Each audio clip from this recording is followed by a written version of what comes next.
P M Kisan ಯೋಜನೆಯ ಮತ್ತೊಂದು ಅಪ್ಡೇಟ್ಗೆ ಎಲ್ಲರಿಗೂ ಸ್ವಾಗತ. ನಾನು ನಿಮ್ಮ ಪ್ರೀತಿಯ ಶಿವು.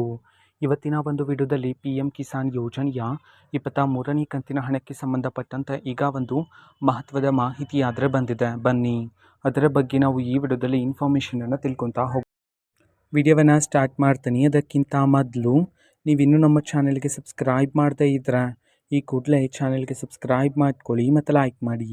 ಈಗ ನಾವು ಮಾಹಿತಿಯನ್ನು ತಿಳ್ಕೊತಾ ಹೋಗೋಣ. ಹೌದು, ಇವತ್ತು ಪಿ ಎಂ ಕಿಸಾನ್ ಯೋಜನೆಯ 23ನೇ ಕಂತಿನ ಹಣವನ್ನು ಬಿಡುಗಡೆ ಮಾಡಲಾಗ್ತಿದೆ. ಯಾವ ಯಾವ ಜಿಲ್ಲೆಗಳಲ್ಲಿನ ರೈತರ ಖಾತೆಗಾದ್ರೆ ಇವತ್ತು ಪಿ ಎಂ ಕಿಸಾನ್ ಯೋಜನೆಯ 23ನೇ ಕಂತಿನ ಹಣವನ್ನು ಬಿಡುಗಡೆ ಮಾಡಲಾಗ್ತಿದೆ.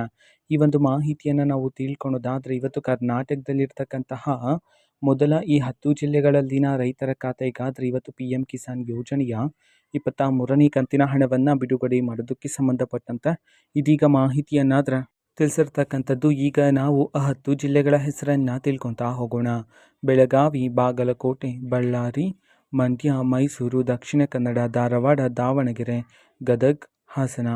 ಈ 10 ಜಿಲ್ಲೆಗಳಲ್ಲಿನ ರೈತರ ಖಾತೆಗಾದ್ರೆ ಇವತ್ತು ಪಿ ಎಂ ಕಿಸಾನ್ ಯೋಜನೆಯ 23ನೇ ಕಂತಿನ ಹಣವನ್ನು ಬಿಡುಗಡೆ ಮಾಡಲಾಗ್ತಿದೆ ಅಂತ ಹೇಳಿ ಇದೀಗ ಮಾಹಿತಿಯನ್ನಾದರೆ ತಿಳಿಸಿರ್ತಕ್ಕಂಥದ್ದು. ಓಕೆನಾ. ಸೊ ಇದು ಇವತ್ತಿನ ಒಂದು ವಿಡಿಯೋ. ಇದೇ ರೀತಿ ಇನ್ನು ಹಲವಾರು ಯೋಜನೆಗಳಿಗೆ ಸಂಬಂಧಪಟ್ಟಂತೆ ಮಾಹಿತಿ ಬಂದ ನಂತರ ಆದಷ್ಟು ಬೇಗ ನಾನು ನಿಮಗೆ ಇನ್ಫಾರ್ಮೇಷನನ್ನು ತಿಳಿಸ್ತೇನೆ. ಅದಕ್ಕೋಸ್ಕರ ಚಾನೆಲ್ಗೆ ಸಬ್ಸ್ಕ್ರೈಬ್ ಮಾಡ್ಕೊಳ್ಳಿ ಮತ್ತು ಮಾಹಿತಿ ಇಷ್ಟ ಆಗಿದ್ರೆ ನಿಮ್ಮ ಫ್ರೆಂಡ್ಸ್ ಆ್ಯಂಡ್ ಫ್ಯಾಮಿಲಿ ಮೆಂಬರ್ಸ್ಗೂ ಸಹ ವಿಡಿಯೋವನ್ನು ಶೇರ್ ಮಾಡಿ, ಜೊತೆಗೆ ಚಾನೆಲ್ಗೆ ಸಬ್ಸ್ಕ್ರೈಬ್ ಮಾಡಿಕೊಂಡು ಸಪೋರ್ಟ್ ಮಾಡಿ. So thank you.